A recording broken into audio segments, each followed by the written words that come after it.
Hi, I'm your host, Larissa Worstiak. Through this podcast, I aim to empower and inspire jewelry entrepreneurs and professionals so they can thrive while adding more beauty to the world. I'm passionate about digital marketing for jewelry brands, and I'm excited to share my passion with you. As we all know, jewelry is joy, and I will gladly seize any opportunity to talk about it.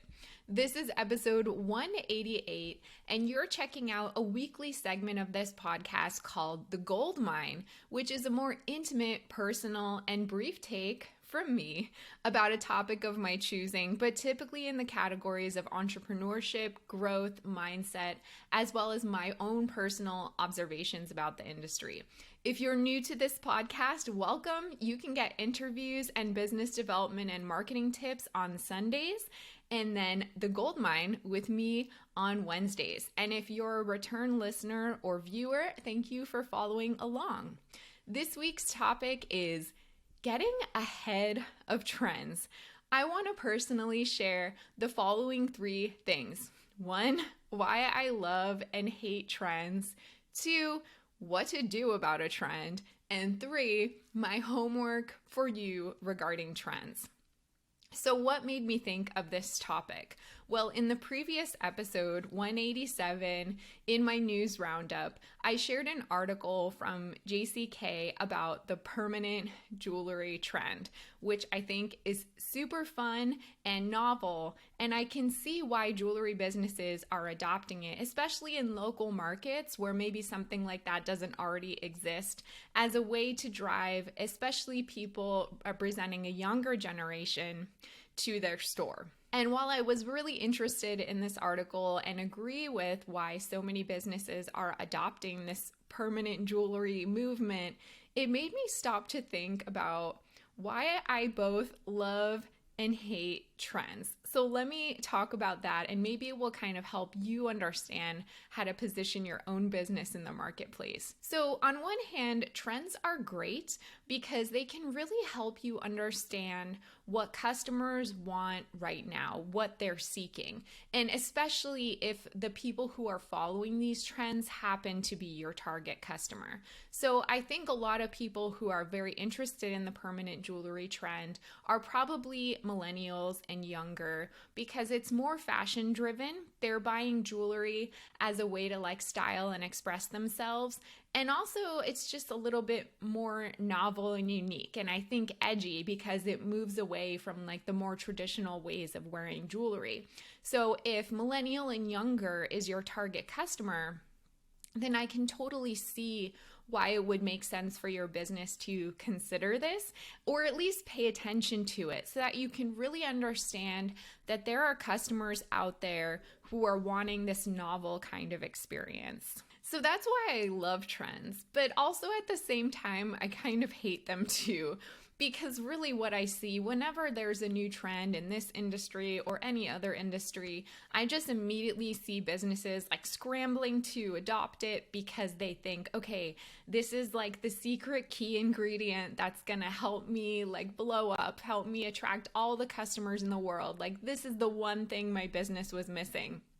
But the reality is, once a trend is like called a trend, you've probably in some ways have missed the boat on it. It would be better to be an early adopter of something to really set your business apart, or even better, be the trend setter. Be the person who's coming up with that unique idea. Or, I mean, even if you can't come up with a unique idea, instead of just like blindly following a trend and incorporating into your business, stop, sit, and think for a second, how can I really make this work for me? And even better, do I really want to make this work for me? And does it make sense for my customer? So trends, I think, just causes everyone to like put blinders on and not truly think about how that trend can or can't work for them. So when a new trend comes up in the industry, like this permanent jewelry trend, for example, what should your business be doing about it? One, I think it is worth paying attention to, no matter what kind of jewelry brand you are. You need to be aware of what's going on in the industry, what customers are craving, what other brands are doing, especially if they're your competitors. So what should you do? Well, first, definitely go back to episode 174 because I share 5 tips about using trends in jewelry marketing. So that's one resource where you can start. But here's one piece of advice I can share with you right now in this episode before you go back to 174. Take every trend with a grain of salt. Don't just do what everyone else is doing. Find a way to really tap into your brand values, your brand voice, be true and honor your target customer, and what kind of spin can you put on this trend? And that's if you even want to pursue it. But how can you really make it your own?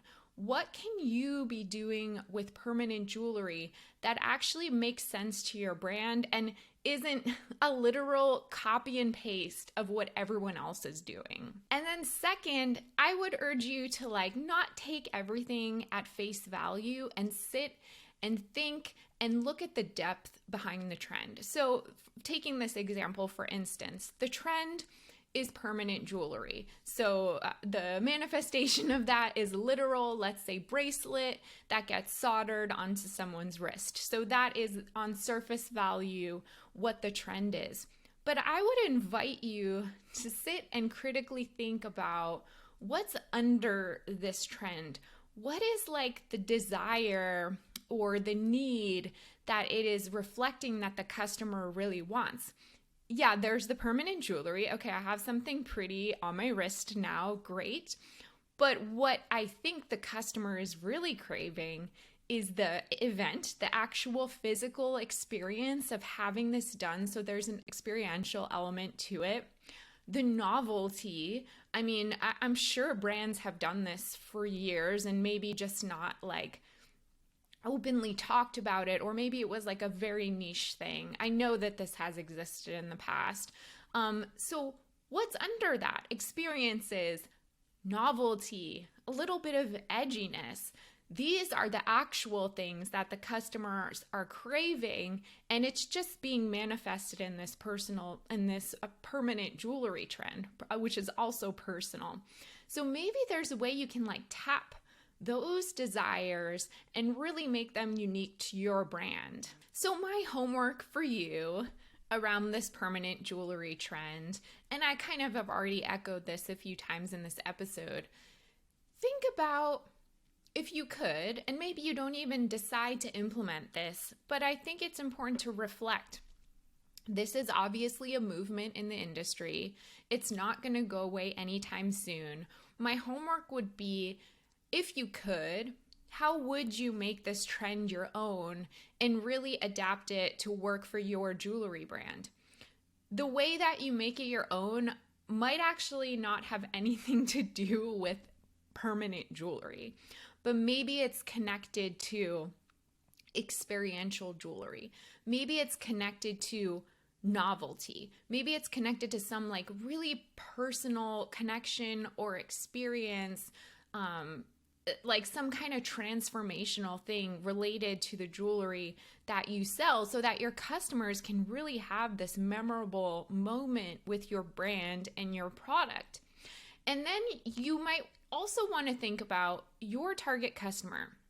If you can picture them in your head, no matter how old they are, no matter where they live, no matter what their interests are, what are the things outside of jewelry that your customers really love?